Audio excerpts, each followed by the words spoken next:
Eagle തൂക്കിയാണോ മനസ്സിലായില്ല. മലവാളി issue ആണോ, boxing ആണോ? ഈഗിളും മലവാളും കൂടെ സാഹചര്യം ചൂഷണം ചെയ്യരുത്. നിന്നെ കൊന്നിട്ട് ഞാനും ചാവുള്ളൂ. ഈഗിൾ vs മലവാണല്ല സോറി മലവാ.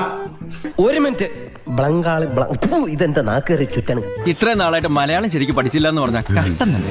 പള്ളി പിടിച്ചോ താണത്തം പോലെ പോയിട്ടുള്ളൂ. അന്നെ പോലെ പോരന്റെ ഉള്ളിൽ ഒളിച്ചിട്ടൊന്നും ഞാൻ ചിലക്കണ്ടെന്നാ വിട്ടേക്കടാ. എങ്ങനെ വിടാൻ? ഇത് ചോദിക്കണമല്ലോ.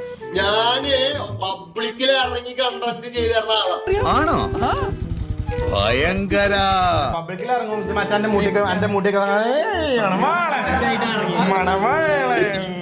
ഞാൻ വെറും ഊളാനല്ല കേട്ടോടാവേ.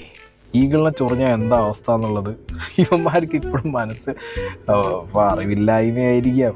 അത്രക്കുള്ള ബുദ്ധിയൊന്നും അതിനില്ലല്ലോ. ഈഗിളിന്റെ കയ്യിൽ നിന്ന് കിട്ടുന്ന അടി അത് തൊപ്പീന്റെ കയ്യിൽ നിന്ന് കിട്ടുന്നതിനേക്കാ പവറായിരിക്കും ആ സാധനത്തിന്.